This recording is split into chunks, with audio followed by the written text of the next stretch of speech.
Ok, salut à tous. Comme promis, je vais parler de la franc-maçonnerie au Gabon, en relation avec le cas de M. Bernard Christian Ekula, un entrepreneur gabonais qui a la double nationalité, qui est rentré au Gabon pour investir, pour créer de l'emploi pour son pays, mais qui depuis a travaillé pour la compagnie Gabon 24. Il était prestataire. Il a fait un travail pour lequel il doit être payé, mais la directrice de Gabon 24 le sabote. Ses contrats, elle veut les faire disparaître. Et j'ai dit ce matin que la main de la franc-maçonnerie est derrière ce problème.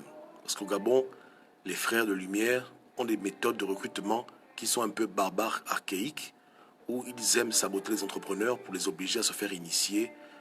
Conditions de succès, conditions d'émancipation au Gabon. Et ce n'est pas normal. On ne force pas les gens à entrer dans une loge, dans une église, dans une mosquée. On peut les convaincre, mais pas les forcer. Or, les francs-maçons au Gabon ont cette réputation et c'est connu. C'est connu dans les milieux diplomatiques, c'est connu à l'ONU, c'est connu à la Maison-Blanche. Et voici un document officiel qui a été subtilisé au Pentagone, dans lequel un monsieur, dont on verra le nom, décrit le cas de la franc-maçonnerie au Gabon. Donc c'est des choses de la honte. Donc je mettrai le lien tout à l'heure sur Wikipédia, sur ma page, pour que vous puissiez aller dessus. Et voilà. Donc là, on est sur le site. Voilà, c'est Wikileaks. Ok. Je reviens. J'ai un petit souci avec mon PC là. Ok, donc on est là. Je reparle depuis le commencement pour pas que les gens pensent que c'est de la ruse. Hein. On y va. On y va. Google. Depuis Google, hein, on va aller ensemble pour trouver le cas. Ok. Donc on est là sur Google. On y va. Donc vous tapez juste Wikileaks. Pour ceux qui veulent vérifier. Hein, parce qu'on est là pour la transparence. Hein. Et désolé pour le bruit. Hein. Donc Wikileaks. Ouais. Voici leur site. Wikileaks, on clique dessus. Ok. Voici la page officielle. Hein. Et autrement, ceux qui n'ont pas le temps d'aller dessus visiter, tapez juste Wikileaks, tapez juste les câbles. Voilà. Voilà. Câble search. Ça apparaît. Ok. Maintenant, vous voyez. Wikileaks.org. Full text search Wikileaks. Ils ont plus de 251 documents américains qui ont été enregistrés au Pentagone, quoi. Voilà, la doc. Donc, dessus. C'est transparent, hein. On est dans la transparence. Ok, donc on descend. Et on va faire la recherche. Hein. Donc, devant vous, je tape ici Gabon. N'est-ce pas, non? Voilà, ici, je vais taper franc-maçonnerie en anglais. Freemasonry. Les choses de la honte. Voilà. On est connu dans le monde, mais pour des bêtises. Ouais, non? Donc, entrée. On cherche ça. Allez, on y va. Et quand on fait la recherche, voici le seul document qui apparaît devant vos yeux. Ça date du mardi 23 janvier 2007. Bongo et la franc-maçonnerie au Gabon. Fait à Libreville. Et c'est en relation avec le Cameroun, l'Angola, France, hein, États-Unis, United Kingdom, etc. Ok? Voilà. Le document, il est long. Donc voici. On clique dessus, on y va. Pas de Congo ça. Voilà. On y va. Donc lisons un peu en détail. Ça a été fait à l'ambassade américaine. Ok? L'auteur de l'article, c'est M. Walker. On garde le nom parce que bon, c'est un peu privé. Ok, voici le document. On va le lire ensemble. Hein. Voilà. Ok, allons-y. C'était un télégramme hein, qu'ils ont envoyé depuis l'ambassade américaine aux États-Unis pour dire que les n'importe quoi ici. Parce que les Africains prennent les choses des Blancs, ils font même pire que les Blancs. Ok. Classifié par l'ambassadeur Barry Walker pour raison B. Bon, désolé, hein, je ne suis pas très résumé. Hein. On dit que comme le Gabon attend l'annoncement d'un nouveau gouvernement ce week-end, il y a des spéculations concernant le nombre de francs-maçons qui seront inclus dans le cabinet. Bien que cela est dur le nombre de francs-maçons dans le cabinet, c'est dur de dire combien ils seront, on estime qu'environ au Gabon, il y a 800 francs-maçons. dans une population de 1 400 000 habitants. On croit également qu'à Libreville, 80% des postes dans le gouvernement et au Parlement sont occupés par des francs-maçons. Et la majorité sont des hommes d'affaires influents. C'est écrit, hein? Voilà.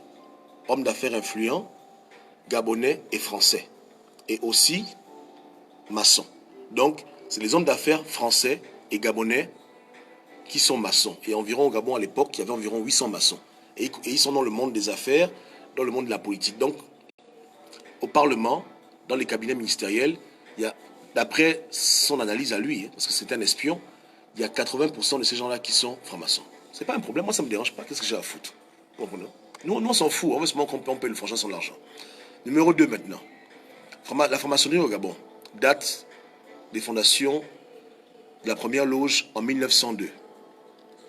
Voilà. Bon, on s'en fout de ça. On parle des deux grands courants, la loge française, le Grand Orient et le grand rite gabonais symbolique. C'est très bien. C'est un club d'amis, c'est tranquille. Jusqu'à là, pas de problème. Omar Bongo n'a jamais caché le fait qu'il était maître de sa loge. Le président Bongo ne voit aucune contradiction entre le fait d'être franc-maçon et musulman. Il appelle la franc-maçonnerie école de tolérance et de respect pour les autres. Voilà ce que Bongo disait, que la franc-maçonnerie c'est l'école de tolérance et de respect pour les autres. Mais c'est complètement faux. Du moins, les francs-maçons actuels se comportent comme des petits démons, des petits diables. Hein? Voilà. Ils sabotent les autres. Et le câble est écrit pour ça. Ok, ça c'est un peu l'historique. On dit que Bongo, de manière au commencement, était initié dans le Grand Orient. Ensuite, il est parti dans la Grande Loge française. Voilà.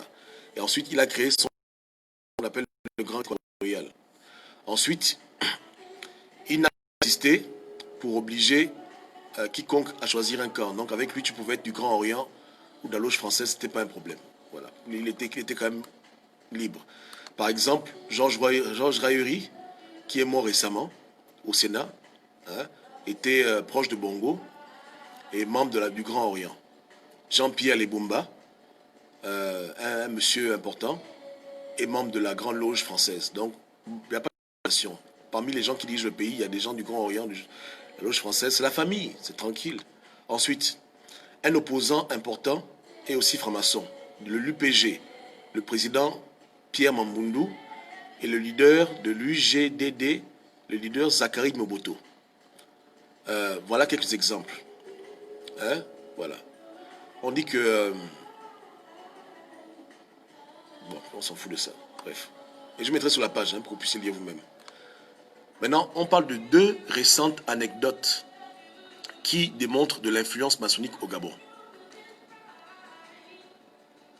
Un employé de l'ambassade américaine à Port-Gentil, dont le mari est gabonais, hein, une employée, en fait une femme, une américaine, le mari est gabonais, a dit que son mari avait été offert un poste dans le cabinet ministériel, dans un cabinet ministériel.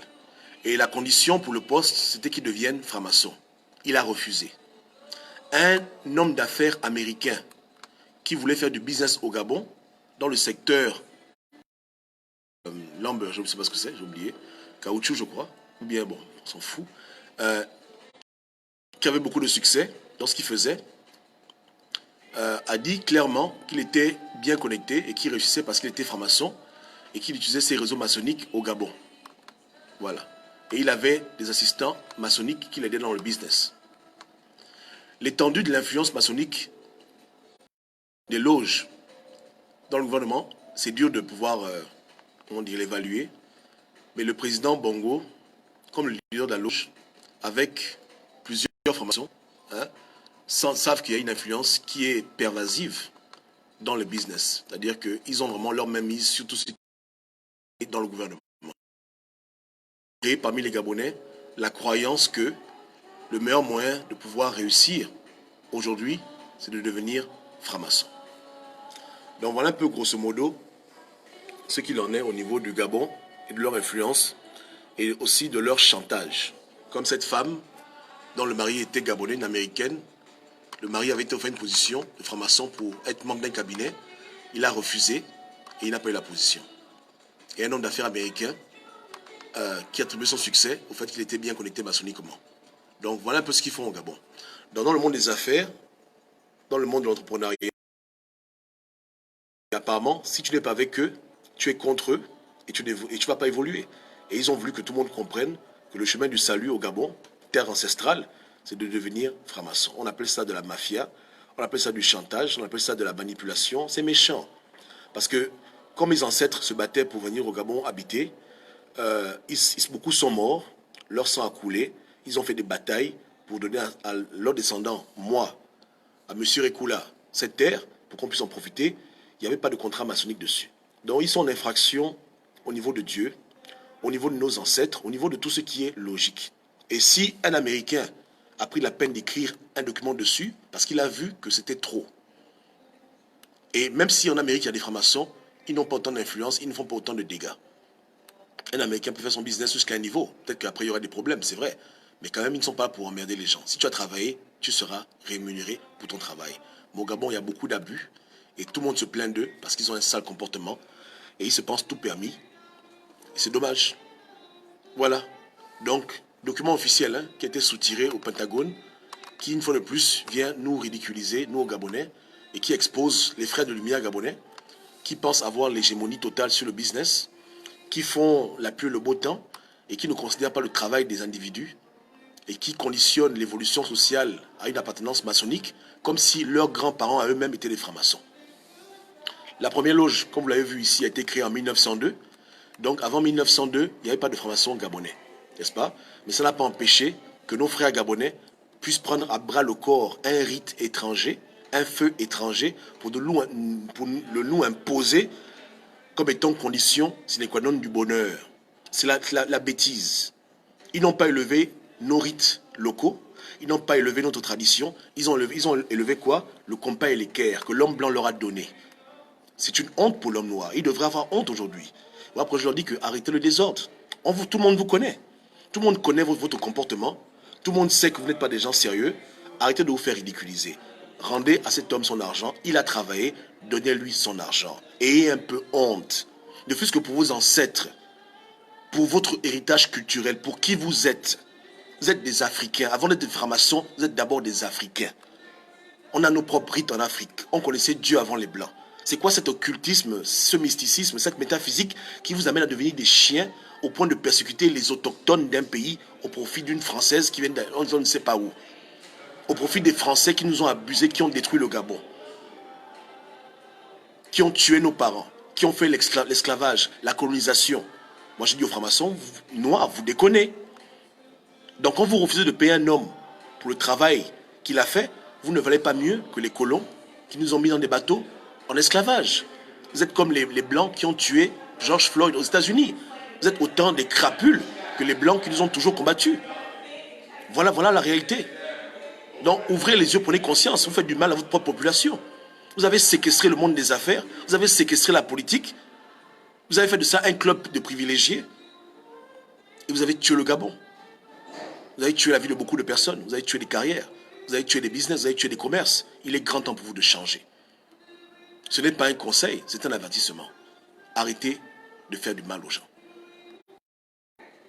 Vous comprenez? Si même on devait être persécuté, on aurait dû être persécuté pour entrer dans nos rites traditionnels. Ça, moi, je peux comprendre cette persécution.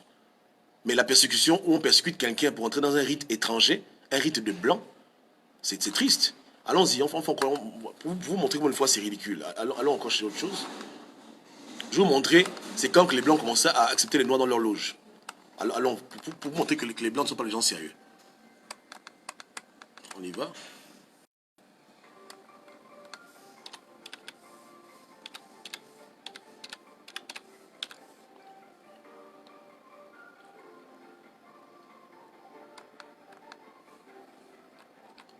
Parce qu'il faut être tué pour un rite.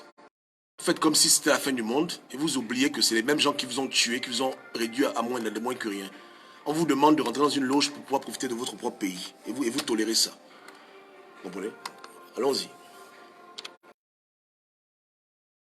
On va voir la date que les Noirs ont commencé à être francs-maçons dans le monde. Aussi. Si c'est pas un problème. Bon, biographie, bon, on s'en fout, allez, basta. C'est dans les années 1700. Voilà. Que le noir a été intronisé à ce culte. Toi, tu vas me dire que le Melan a commencé en 1700. Donc, il est né en 1700. Hein, et c'est le premier noir franc-maçon. Donc à son époque, où l'esclavage faisait des ravages.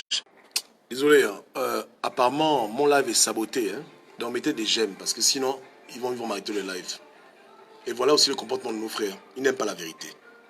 Donc le premier franc-maçon, hein, voilà, il est là, tout mignon. C'était en 1700. Je ne l'accuse pas, c'est pas de sa faute. Il s'est fait initier en Amérique, donc il était coupé de l'Afrique puisqu'on l'a pris dans les lacs pour l'amener. Donc possible pour lui de pouvoir être en contact avec Dieu à la manière ancestrale. Donc c'est pas de sa faute. Il cherchait la spiritualité, il s'est seulement trompé de direction. Mais il date depuis des millénaires. Donc aujourd'hui, nos frères africains, pour la cause du compas et de l'équerre, sont prêts à tuer. Parce que quand on refuse de te payer, quelque part on t'a tué. Ils sont prêts à humilier, à détruire leur propre Afrique au nom d'un compas et d'une équerre que leurs ancêtres n'ont jamais connu. Est-ce qu'on peut être autant méchant comme ça? Au contraire, si les Blancs vous ont arnaqué dans la loge, vous devez vous battre pour les autres. À chaque fois qu'un Gabonais réussit, c'est l'Afrique qui est libérée. Quand un Gabonais s'en sort sans le système que les Blancs ont imposé, c'est l'Afrique qui voit clair.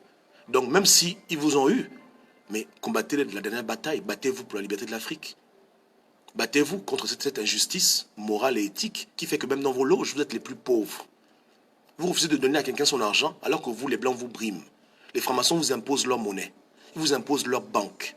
Vous voulez des milliards, vous avez des miettes, eux, ils ont des centaines de milliards. La bourse est contrôlée en France, à New York. Vous gagnez même quoi dedans? Vous gagnez même quoi dans cette affaire-là? On vous manque de respect, on vous ridiculise. Regardez vous-même l'article par l'ambassadeur américain lui-même. Hein, je dis encore, il s'appelle comment? Il s'appelle Barry Walkie. Il se moque de vous, on vous prend comme des singes. Un franc-maçon m'avait dit hein, qu'un noir franc-maçon, c'est un singe en tablier. C'est ce qu'il m'a dit. Un blanc. Il m'a dit qu'un noir franc-maçon, c'est un singe en tablier.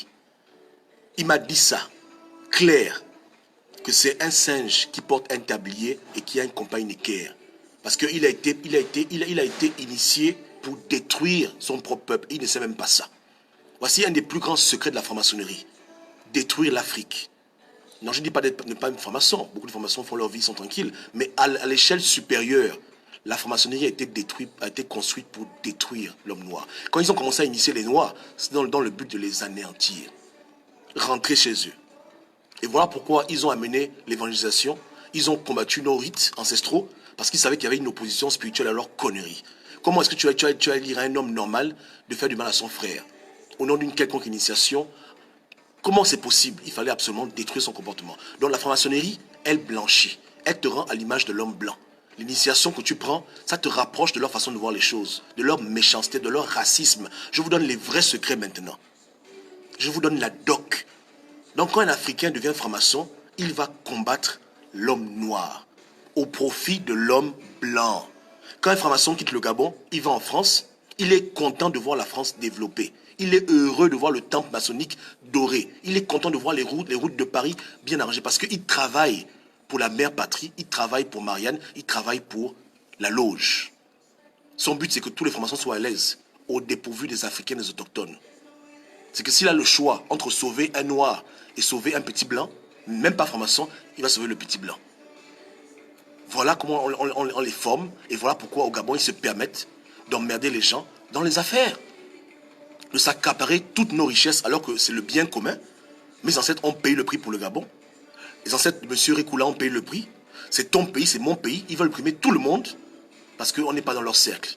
Un cercle que les Blancs leur ont donné. Ils ne connaissent rien de leur histoire, ils ne connaissent rien de leur tradition, ils ne connaissent rien de leur culture, mais ils connaissent tout sur le compas et l'équerre. Ils connaissent les prières par cœur, ils ont les livres de franc-maçonnerie, ils sont super intelligents dans tout ce qui est compas et équerre, tout ce qui est rectangle, sur le losange, mais ils ne connaissent rien de leurs ancêtres. Ils ne cherchent même pas à les faire plaisir. Ils ne cherchent même pas à être selon comment Dieu les avait fait. Ils sont libres. Mais est-ce qu'ils sont libres d'abuser les gens au nom de leur spiritualité? Au nom de leur confrérie? Sont-ils libres de faire du mal à l'Afrique? Donc leur comportement est connu. Et c'est déplorable. Voici les faits. Donc moi je dis que dans l'affaire de M. Christian Régoula, la loge est derrière. Je n'ai pas dit la loge comme une institution, mais les frères de Lumière sont derrière pour le saboter. Un peu comme quand une go t'aime, au lieu qu'elle te dise qu'elle t'aime, elle commence à t'emmerder, elle commence à te saboter pour attirer ton attention dans le mal, jusqu'à elles peuvent te tuer. C'est pareil. Ils ont un comportement enfantin, un comportement qui dénigre l'Afrique, qui dénigre la mémoire de leurs ancêtres et qui justifie les blancs de l'esclavage. Qui justifie les blancs de l'esclavage, qui justifie les blancs de la colonisation, qui innocente les blancs qui ont fait du mal aux Africains. Parce qu'on n'est pas sérieux. Ils peuvent mourir pour la loge, ils ne peuvent pas mourir pour le Gabon. Ils peuvent faire du bien à tout le monde, sauf un Gabonais lambda qui se débrouille. Quand ils voient le Gabonais lambda qui se débrouille, l'autre qui dit, écoute, moi je suis un gars connecté, je vais t'aider, ils ne peuvent pas. Dans ma vie, j'ai travaillé pour des musulmans. Ils n'ont jamais cherché à me convertir. Je vous donne maintenant la doc. Moi, Gobam, j'ai fait la campagne du président nigérien qui est mort en exercice. Moi. Allez vous renseigner au Niger. C'est moi qui ai fait ses affiches. C'est moi qui ai fait tout son slogan de campagne. Vous comprenez? Il est musulman. Ils ne m'ont jamais demandé un seul jour de me convertir à l'islam. Ensuite, j'ai travaillé dans une mosquée avec mon petit frère. On les aidait là-bas. Quand ils faisaient leur ramadan, on allait là-bas travailler, on préparait la nourriture, on les servait. Ils n'ont jamais dit que non, comme tu es chrétien.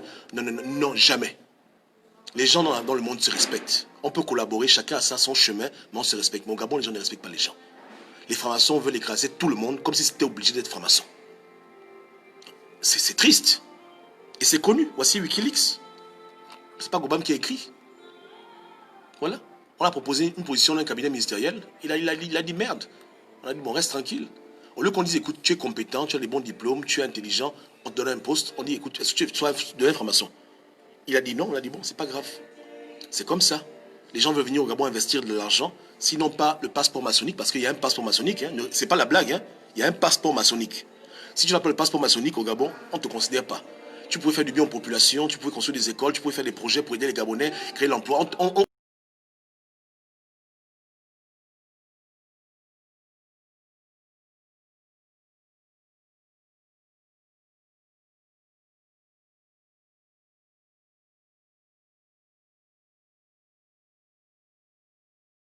On nous a amenés depuis l'Égypte jusqu'en Afrique centrale, nous le peuple bantou, pour nous donner cette terre, pour qu'on puisse se réjouir et être en paix, loin de Pharaon et son désordre.